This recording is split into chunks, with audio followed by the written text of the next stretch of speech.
De hecho, en el capítulo 15 de Hechos de los Apóstoles, hay una reunión en Jerusalén con Pedro y Santiago, el hermano del Señor, y Pablo y Bernabé vienen a Jerusalén porque en las comunidades, sobre todo en las comunidades de Pablo, se está haciendo como una disputa entre esta realidad que yo le estaba presentando, la realidad de encontronazo entre la comunidad judía y la comunidad pagana o gentil o no cristiana o no judía del siglo primero.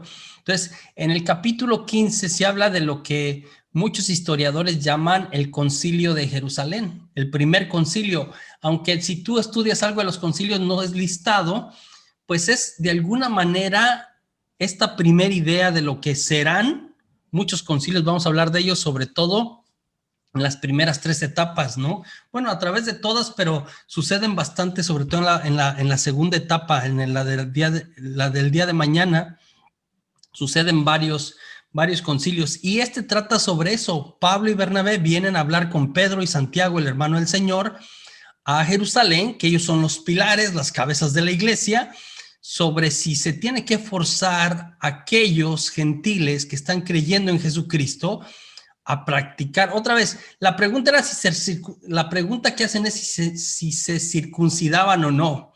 Y muchas veces se ha malinterpretado esa cuestión porque la cuestión no era circuncidarse o no circuncidarse. Si el problema fuese ese, no era tan complicado. La cuestión es que la circuncisión representaba el rito de entrada a las costumbres judías. Otra vez, el rito de la circuncisión, el que los hombres no se cortaran este pellejito del prepucio, representaba que a partir de cumplir eso, tenías que cumplir todas las demás. Entonces se hace esta discusión, cada quien presenta sus cosas, y al final Pablo sale como que con la razón, y Pablo empieza a hablar de no vamos a hacer diferencia, no vamos a hacernos judíos.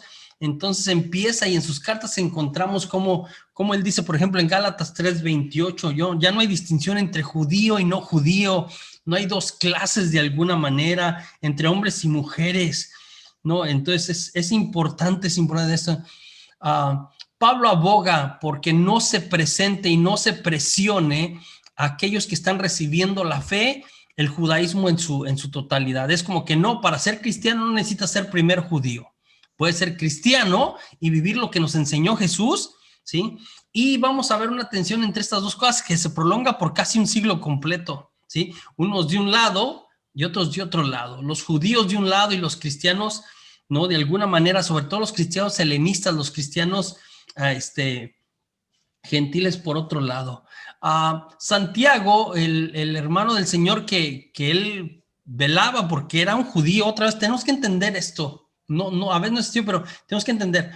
Jesús era judío, los discípulos eran judíos, están acostumbrados a esto. De hecho, lo hacían como normal, era parte de su vida. Cuando aprenden de Jesús y les enseña cosas nuevas, las adaptan, pero ellos siguen siendo de fondo y de raíz judíos de alguna manera. Entonces, Santiago, hermano del Señor, él como que sigue viviendo sus tradiciones, aunque está de acuerdo con que hay que hacer algo nuevo, que no hay que forzar a los que están viniendo a la fe y que no son judíos, a que vivan toda la ley. Él mismo, por ejemplo, en el año 62 es asesinado por el sumo sacerdote, ¿no? Y una turba que se genera en torno a él, y rechazado, aunque él defendía de alguna manera el judaísmo, lo terminan matando.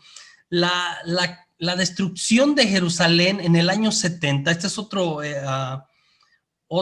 evento muy importante en el primer siglo, la destrucción de Jerusalén por el emperador Tito en el año 70, hace que desaparezca casi el judaísmo. Solamente quedan los fariseos de alguna manera, un grupito, los más tradicionalistas, los más de derecha, de extrema derecha, que se reorganizan por ahí y forman lo que se llama la escuela de Yavnia, por ahí es el año 80-85, ¿sí? Con un judío que si usted lo busca en Google lo va a encontrar, o en la mayoría de las historias del primer siglo del judaísmo y del cristianismo, va a escuchar de él. Estaba a la cabeza un judío que se llamó Yohanan ben Zakkai. Yohanan ben Zakkai, ¿sí? Que era quien lideraba a estos judíos, que de alguna manera llevó al extremo, y en el año 90, de hecho, ellos echaron fuera a los cristianos. Otra vez, los cristianos judíos seguían como que practicando sus costumbres judías de cualquier manera.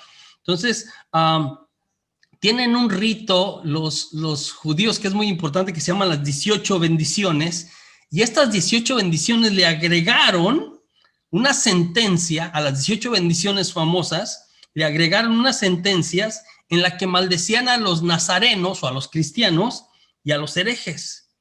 Y a los cristianos en este año, por ahí en el año 90 más o menos, ya no se les permitió la entrada a las sinagogas, ya no se les permitió. San Ignacio de Antioquía, principios del siglo II, por ahí en el año 107, 108, ¿sí? Él escribe respecto a esta realidad que están viviendo, esta separación, este rechazo, ¿sí? Y él dice que es un absurdo, dice San Ignacio de Antioquía, es uno de los padres apostólicos, es un absurdo profesar la fe en Jesús y seguir al mismo tiempo las costumbres judías. Eso dice San Ignacio de Antioquía. Esas, se refiere a las costumbres judías, está rechazándolas, está tomando una postura más o menos firme y contraria, ¿no? San Ignacio de Antioquía es levadura mala, añeja y ácida, así le llama San Ignacio, que las costumbres judías, la Torá, lo que ellos hacían, es levadura mala, añeja y ácida. Entonces, en la comunidad cristiana empieza a haber una cierta división debido a esto, ¿no? Entonces, esto hace la reacción de Yohanan ben Zakkai, esta conclusión sobre todo de San Ignacio de Antioquía, que luego Marción la llevará más a otro extremo, voy a hablar de Marción enseguida como una de las primeras herejías, hace que ahora sí que ahí es que se terminó de romper el vaso, ahí es que se destruyó esta unión o este caminar de alguna manera junto que había entre el judaísmo y el cristianismo en el primer siglo, ¿no? Ya había mencionado yo San Pablo, ¿no? San Pablo es una figura muy importante, ¿no? Súper importante, yo creo, ¿no? De los más importantes en la Biblia como tal. Funda numerosas comunidades eclesiales, ¿no? Sufre hambre, cárcel, tortura, naufragios y peligros sin fin, pero nada lo para. Es realmente un huracán. Es una figura impresionante San Pablo. Algunos que leen sus cartas a veces piensan como que, oye, es como que el San Pablo le echa mucha crema a sus tacos o el San Pablo se cree mucho, porque hay pasajes donde San Pablo dice como que yo, Pablo, he hecho más yo solo que los 12 juntos. O sea, se refiere a los 12 apóstoles, ¿no? A aquellos que estuvieron con Jesús, aquellos, incluyendo el que se nombra después Matías, ¿no? Para sustituir a Judas Iscariote. Y hay momentos en que Pablo en alguna de las cartas dice como que yo he hecho más que ellos. Y a la hora que le rascas a la historia, a la hora que rascas a fundar comunidades, a la hora que ves la actividad misionera de Pablo, ¿no? 3 viajes apostólicos, muchas comunidades, no lo para nadie, pues parece que es cierto, pero sí hay quienes dicen así como que, oye, suena como que Pablo es medio presumido y no, en realidad, sabes que Pablo tuvo que lidiar también con esto, que él no fue apóstol, de hecho después le llamamos apóstol de los gentiles, pero que él no estuvo entre los 12, y eso hizo que cuando llegaba a comunidades donde había judio-cristianos, le pusieran en tela de juicio su liderazgo y dijeran como que tú ni siquiera estuviste, o sea, ¿qué te crees? Lo mandaban a volar. Entonces Pablo, en mandar a volar, a veces utilizaba como recurso la cuestión de pues yo he hecho más que ellos, sí, de alguna manera. Tiene una obsesión, ¿sí? Y es predicar a Cristo. San Pablo es de armas tomar. San Pablo es uno de estos tipos mire, yo digo esto cuando enseño y hablo de San Pablo. Cuando Dios cambia la vida de una persona, cuando Dios llega a la vida de una persona, pues la cambia. Cuando Jesús llega a la vida de una persona, la cambia, ¿sí? Pero cambia la visión de la persona, no cambia la persona. No sé si me explico, parece contradictorio. Cambia la visión de la persona, no la personalidad. La personalidad no se puede cambiar, ¿sí? Cambia la visión. San Pablo ya era un celoso, era un fariseo de cepa, él era de armas tomar. Antes de conocer a Jesús, era de armas tomar. Después de conocer a Jesús, es de armas tomar. No cambia, es decir, yo antes era un huracán y ahora pues ni un vientecito llego. No. Dios utiliza lo que usted es. Esto es importante y pasa con San Pablo. De férreo perseguidor, loco, mire, pide cartas para ir a Damasco.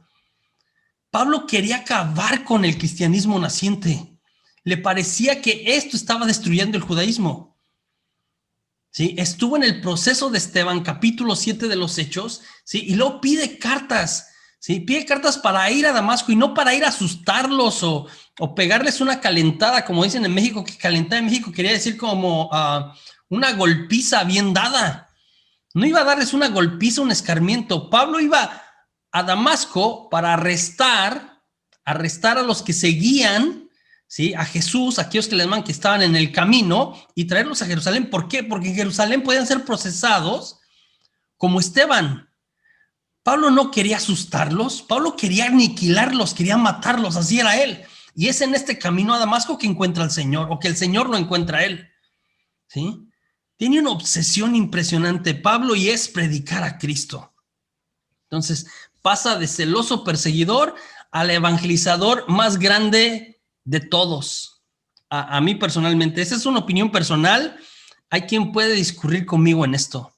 Yo creo que no ha existido ningún evangelizador en los 20 siglos que llevamos de historia como San Pablo. Y habrá quien diga, bueno, Juan Pablo II, San Juan Pablo II, ¿no? El papa viajero que estuvo en todo el mundo, que llevó la iglesia hasta el último rincón, que aparte tenía una personalidad súper buena y de hacer llegar y cae bien, ¿no? Cayó el comunismo, hizo un montón de cosas, escribió cosas maravillosas, es un santo excepcional, ¿no? Un santo de nuestros tiempos y de verdad que hizo mucho, no sé, 197 países, no sé cuántos, el número exacto, pero a varios de estos fue no solamente una vez, 2 veces, 3 veces en algunos. Impresionante el trabajo. Algunos dirán, no sé, San Francisco Javier también es impresionante la labor evangelizadora de San Francisco Javier.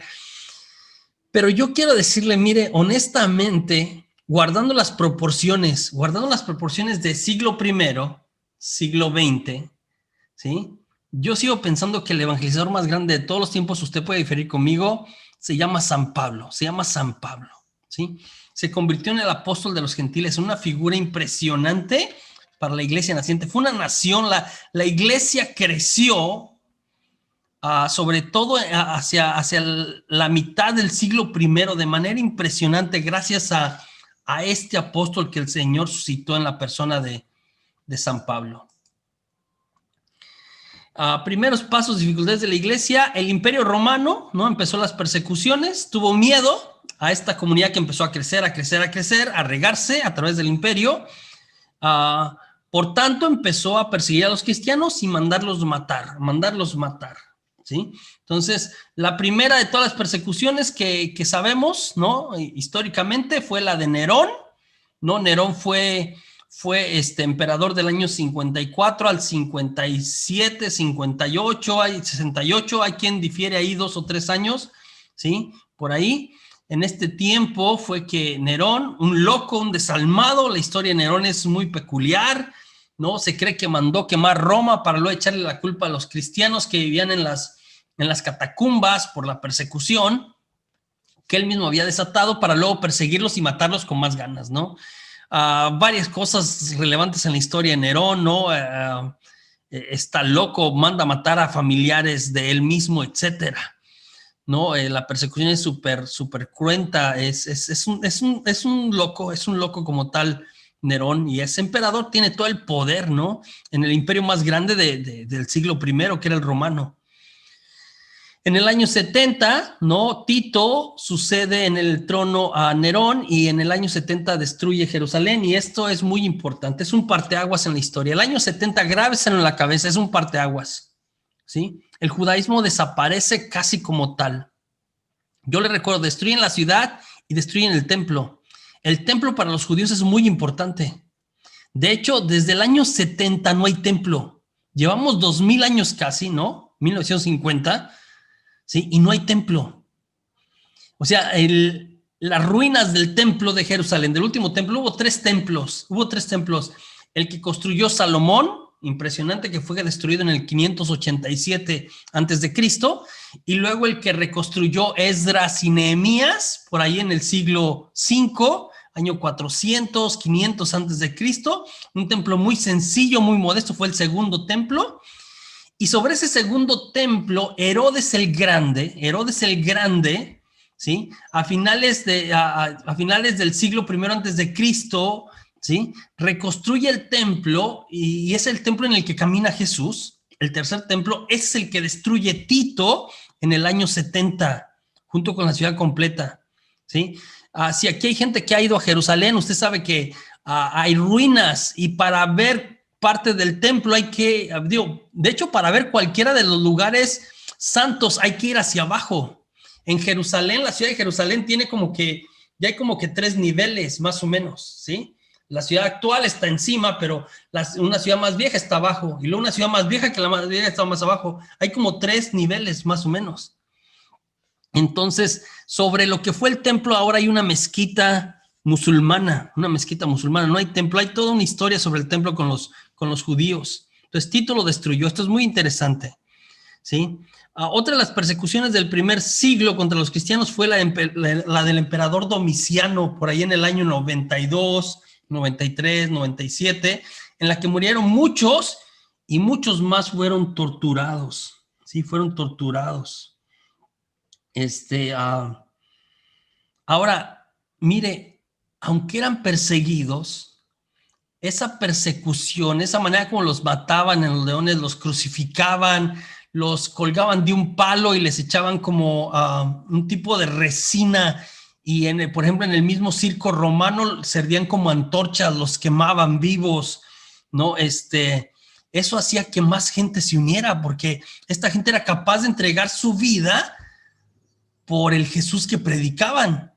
Entonces, en ese sentido, lo que yo le decía hace rato en tiempos de persecución, la iglesia crece, porque la iglesia da testimonio al extremo, testimonio verdadero, testimonio de fidelidad.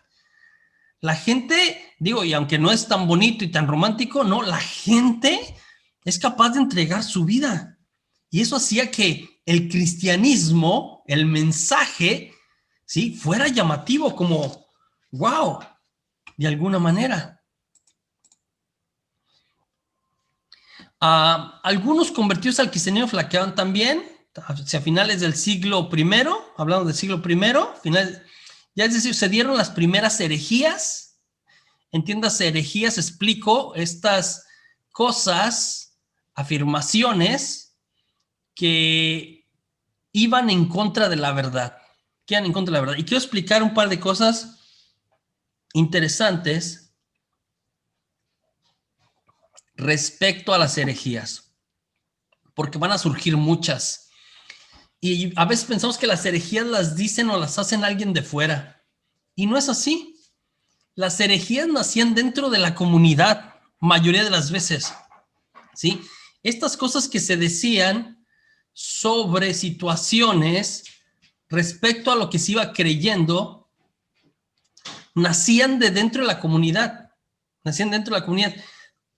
Otra vez, el cristianismo, mientras se abre paso y se va explicando lo que Jesús enseñó, en este proceso de explicarse, hay personas que, tratando de explicar o de poner en palabras aquellas cosas que iban entendiendo sobre lo que Jesús dijo, decían cosas bien locas. Y de ahí surgen muchas de las herejías. Juan, en su carta, en la primera de Juan 2:19, dice: ya desde este siglo se dieron las primeras herejías, dice San Juan, de nosotros han salido, pero no eran de los nuestros. Entonces salían de las comunidades cristianas. Algunas de las primeras herejías que brotaban en este siglo, yo ya le relaté, son los judaizantes, ¿sí?, que eran estos judio-cristianos que querían como sí vamos a vivir el cristianismo, pero antes de vivir el cristianismo vamos a vivir el judaísmo, o un cristianismo judaizante, es decir, un cristianismo inclinado hacia la cuestión de las costumbres judías. Los ebionitas era un grupo cristiano de una región particular que desarrollaron su propio evangelio y empezaron a hacer sus propias cosas. Otra vez, yo le recuerdo, yo le mencioné, había tantas maneras de entender el cristianismo como comunidades, aunque suene loco lo que estoy diciendo. Había tantas maneras de entender el mensaje de Jesús al inicio como comunidades. ¿Cuántas comunidades había hacia finales del siglo I? Muchas comunidades regadas por todo el Mediterráneo. Entonces, porque se había esparcido, ¿sí? Entonces, la fe cristiana eran tantas como el número de las iglesias particulares.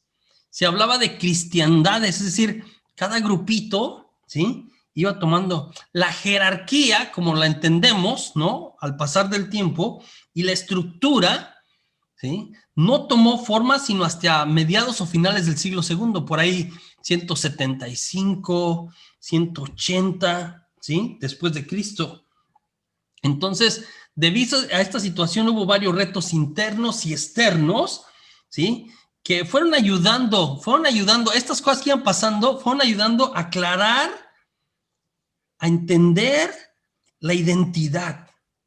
Es lo que le llamamos como un catolicismo emergente, no un catolicismo ya hecho, que de hecho no está hecho tampoco 21 siglos después.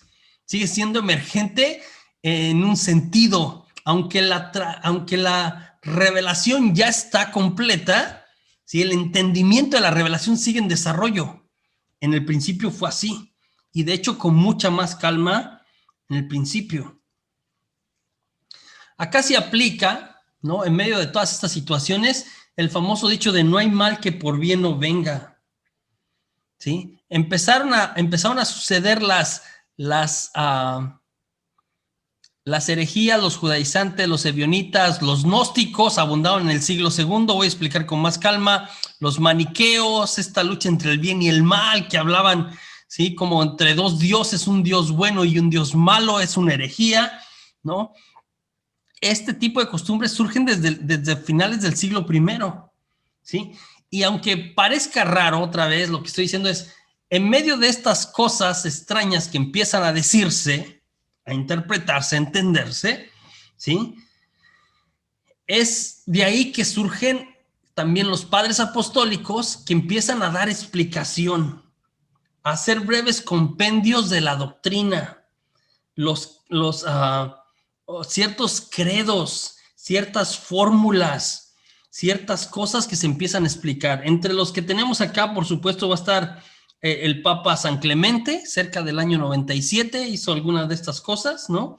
Él formó lo que se llamó la Didaché, este es un término interesante, Didaché, que es la doctrina de los apóstoles, ¿no? No tenemos el libro, tenemos copias, pero es muy interesante, hay un libro, de hecho, recopiló como las enseñanzas, porque se empezaba a desviar otra vez, se había enseñado ya mucho, se había extendido mucho, enfrentaban esta realidad. Las persecuciones, siglo II, las persecuciones de los emperadores romanos seguían. ¿Qué querían hacer? Exterminar a los cristianos, ¿no? Entonces, en el siglo II tenemos la de Trajano, que es la tercera persecución, que al igual que Nerón consideraba el cristianismo como una religión ilícita, la de Trajano.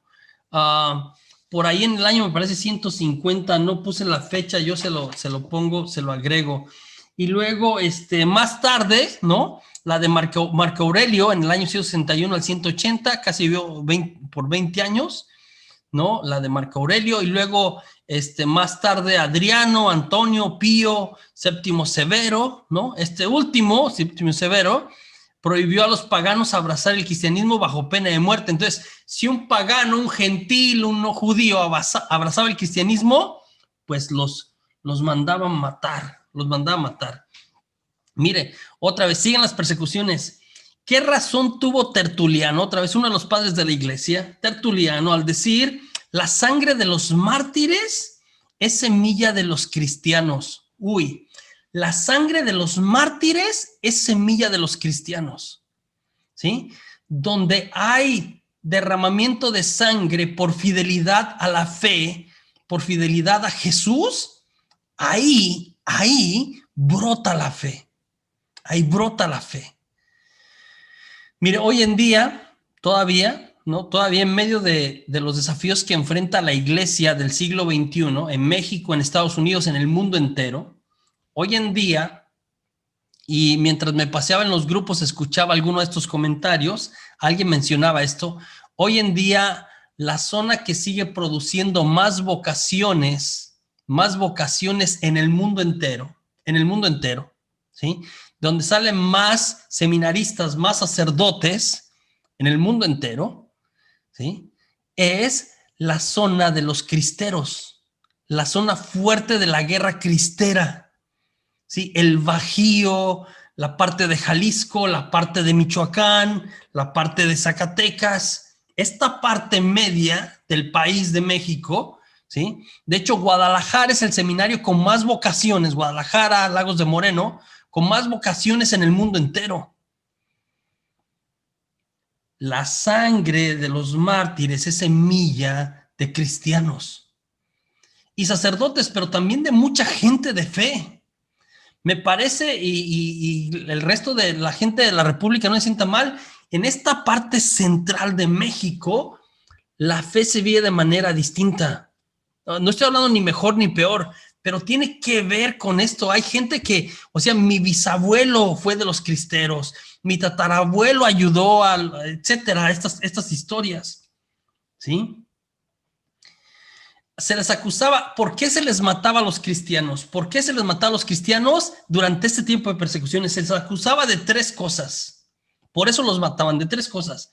Se les acusaba de ateos, ¿sí? Se les acusaba de libertinos, ¿sí? En medio en el contexto sexual, ahorita voy a explicar. Y tercero, se les acusaba de antropófagos o de caníbales. Antropófagos, antropos quiere decir hombre, fago, comer, ¿sí? Entonces, que se comían seres humanos, ¿sí? Por estas 3 cosas es que los mataban. Los acusaban de ateos, los acusaban de libertinos y los acusaban de caníbales o antropófagos, ¿sí? ¿Por qué decían que eran ateos? ¿Por qué les decían a los cristianos, si creían en Dios, en el Hijo de Dios, en Jesucristo, y hablaban de Dios, por qué se les decía ateos? Porque rechazaban el culto al emperador, que era súper común en los primeros 3 siglos. Entonces el emperador se endiosaba, se hacía un dios, y hacían estatuas del emperador y hacían templos para el emperador, y la gente tenía que honrar al emperador como al mismo Dios, ¿sí? Entonces, debido a que ellos creían, ¿sí?, en otro Dios, en Jesús. De hecho, ellos no decían que el César era el Señor era un título que solamente los cristianos se lo habían dado a Jesús, al mismo Hijo de Dios. Ahí había un problema, por eso los mataban, ¿no? Parecido a lo que pasa, ¿sí?, en esta época cristiana. Estoy hablando de 1924 a 1928 en México. No estoy hablando para las personas que son de otros países. De 1924 a 1928 en México, el presidente Calles, ¿sí?, desató una persecución contra los cristianos, cerró los templos y desató una persecución, ¿sí? Y mucha gente, ¿sí?, murió en ese tiempo, laicos y sacerdotes, muchos, ¿sí? Se cerraron las iglesias y finalmente se hizo lo que se llama la Guerra Cristera. Está una película, ¿no?, que habla sobre la cristiada, la historia de este muchachito de michoacano que el Papa Francisco lo elevó a los altares, ¿no? San José Sánchez del Río, ¿no? Entonces, pero en este tiempo surgió esta persecución. Los acusaban de libertinaje porque hablaban del ágape o las reuniones de ágape del amor, y era malentendido hacia afuera a qué tipo de amor se referían. Y como los gentiles tenían sus reuniones de amor que se le ofrecían a Afrodita, donde literalmente se hacían orgías que se ofrecían a la diosa, entonces pensaban, cuando los cristianos hablan de sus ágapes, ¿no?, era un término para expresar el amor muy amplio, muy rico, ¿sí? Decían como que nomás ya los romanos como que se imaginaban esos ágapes de los cristianos, me imagino el desorden que debe de haber. Les acusaban por ahí. Y antropófagos porque decían que comían la carne de Cristo, comían el cuerpo de Cristo. Entonces se les llamó por la cuestión de la Eucaristía, ¿sí? Que tampoco le entendían, antropófagos. Los mataban en los leones, ¿no? Terrible, se divertían con ellos. Tertuliano contestó a estas cosas que se decía de los cristianos, porque se les acusaba que como que se escondían las catacumbas, como que tenían las cosas secretas. Él contestó en un documento que escribió, ¿no? Tertuliano dijo que no hay secreto entre nosotros.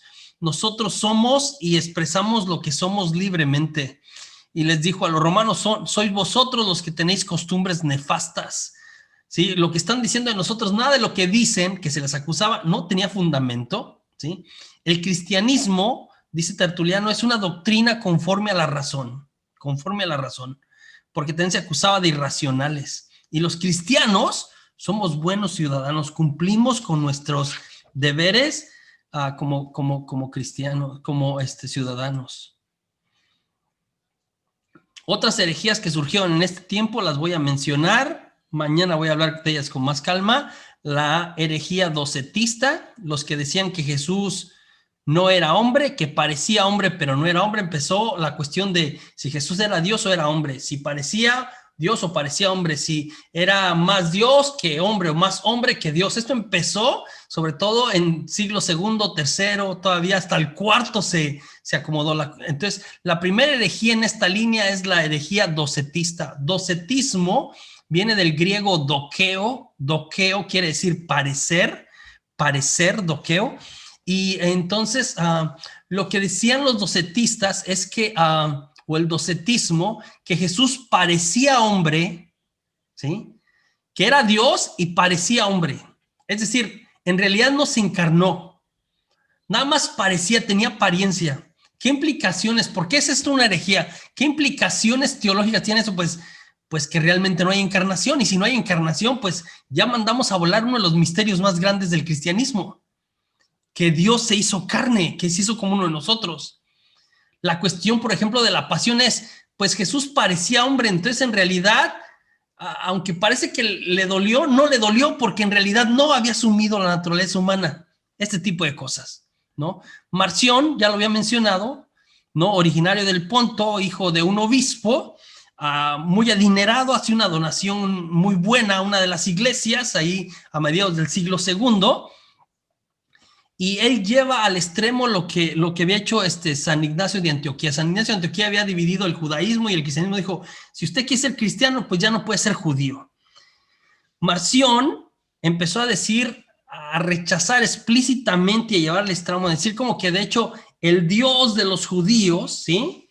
No servía para nada, no era bueno, no era. Entonces tenían que rechazar todos. Mandó a volar el Antiguo Testamento. Dijo que no necesitamos el Antiguo Testamento, ¿no? Y empezó a meter estas ideas que él tenía, muy extremas, se fue mucho más al extremo, más que San Ignacio de Antioquía, y empezó a meter estas ideas y quiso que en todas las comunidades cristianas empezaran a pensar como él, ¿sí? Dijo que el Dios del Antiguo Testamento era un creador, era creador y malo, ¿no? Y era diferente o distinto al que nos revela Jesús. Hizo como una antítesis entre el cristianismo y el judaísmo, ¿sí? Los libros de la Biblia, del Nuevo Testamento que hablaban del pueblo de Israel, los quitó. Al final se considera una herejía y lo sacan. Y lo sacan y tienen que entregarle su donativo. Tienen que entregarle su donativo porque él había dado su donativo y es como que ahora tienen que decir y tienen que enseñar lo que yo digo porque les di mucho dinero. Sí, a veces hay gente así, que no dona, invierte en cuestiones de la fe. No dona, invierte, aunque suene raro lo que estoy diciendo. Donar es entrego y ya. Entrego y listo. ¿Sí? Doy algo y no espero nada a cambio. No espero nada a cambio. Inversión es entrego, pero espero algo a cambio.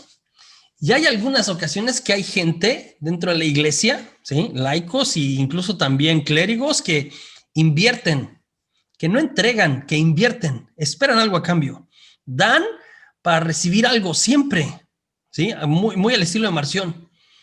A mí me ha tocado trabajar en algunas parroquias donde hay ha sido de gente con mucho dinero, ¿no?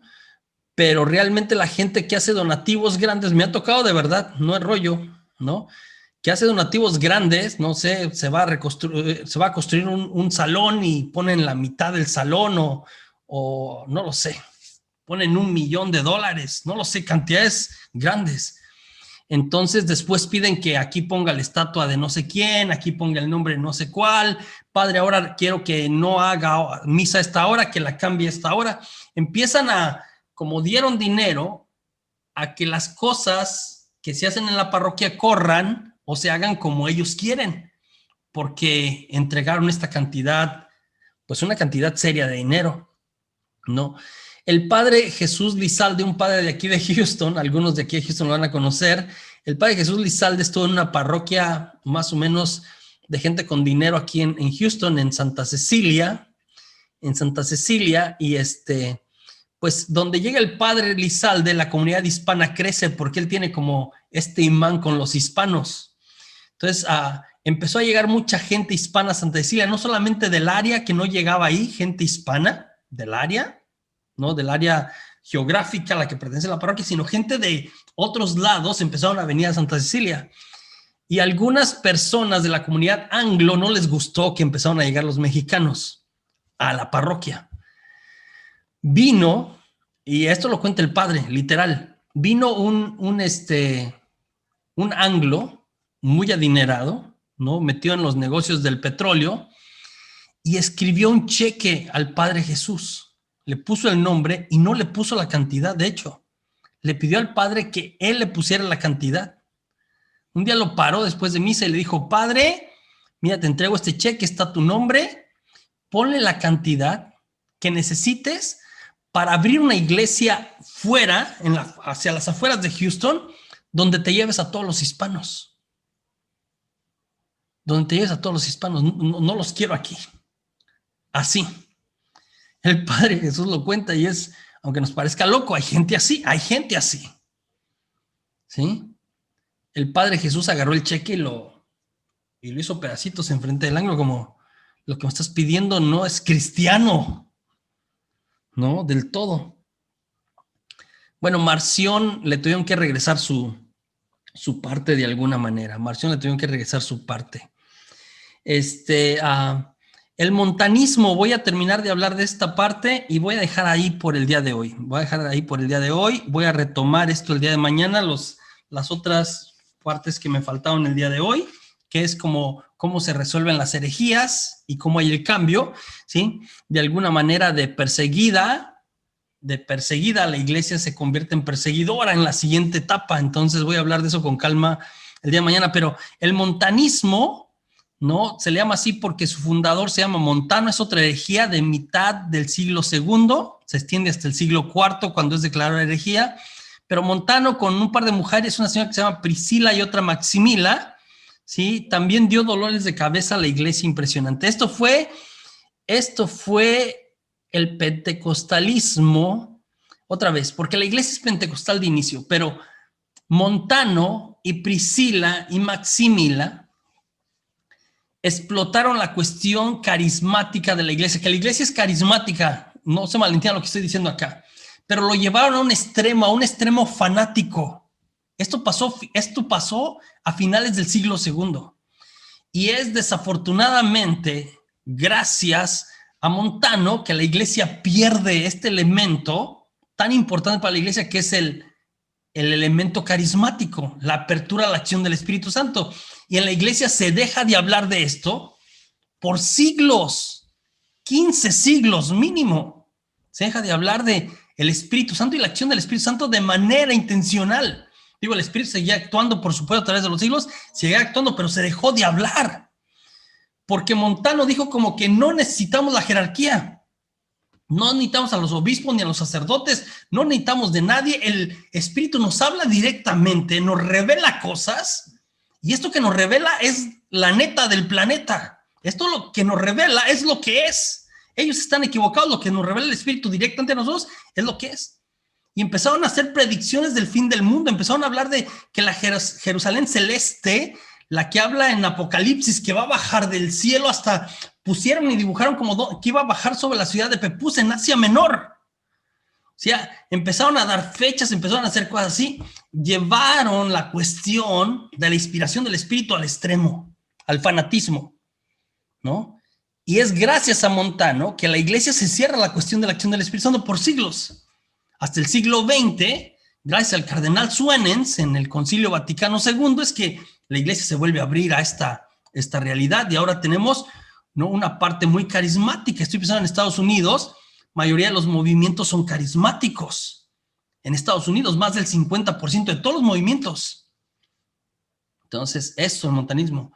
Una segunda herejía, o tercera herejía, mejor dicho, ¿no?, fuerte, muy fuerte, y que se ha extendido a través de todos los siglos, pero que surge en el siglo II, se esparce, es el gnosticismo.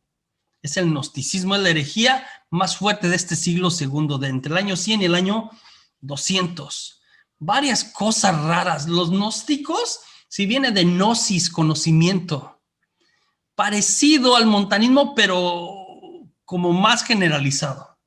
Los gnósticos creían que a Dios le regalaba algunos, Dios concreto le regalaba algunos, no por estudio, no por como un conocimiento, les daba un conocimiento, ¿sí? Especial, no académico, no se aprendía, no racional, no porque utilizas tu mente, sino como por iluminación, como ciertas alocuciones, ¿no?, que te iban revelando cómo iba a ser la salvación. El problema con esto es, aquellos que conocían estas cosas se salvaban y los que no se condenaban. Esto es lo que decían al final, entre otras cosas extrañas que desarrolló el gnosticismo. Decían que, y entonces era un conocimiento que no se puede comunicar. Entonces, si a mí me fue revelado, pues ya me fui para el cielo, pero si a ti no te han revelado nada, pues sorry for you, dijo la Niurka Marcos. No, I don't care, no me importa, ¿sí? Entonces, el gnosticismo se convirtió como en un elitismo cristiano de los iluminados. Eran como otro plano de alguna manera, entre otros errores, Tenían un concepto de Dios extraño, a Jesús lo tenían en una escala de seres, era como una combinación de judaísmo, de platonismo, de estoicismo, de ideas romanas, era de zoroastrismo, de un montón de religiones y ideas filosóficas que polulaban en el siglo II. Se formó, era una especie de nueva era, de New Age, en el siglo II, ¿sí? Entonces, muchas cosas medio extrañas, formaron sus propios libros, ¿no? Entre ellos tenemos el Evangelio de Tomás y otros libros, tenían su propia Biblia, ¿no? Se extendieron bastante. Decían que el Padre era de una naturaleza y el Hijo era de otra. El Hijo no era como el Padre, ¿no? Sí era divino, pero no era de la misma naturaleza. Empezaron a decir cosas muy, muy extrañas. El día de mañana voy a retomar estas últimas 3 herejías o las 4 y decir, ¿qué dijo la iglesia respecto a estas 4 cosas? ¿Cómo enfrentó la iglesia estas herejías que empezaron a desfigurar? ¿Por qué esto se regaba en las comunidades cristianas?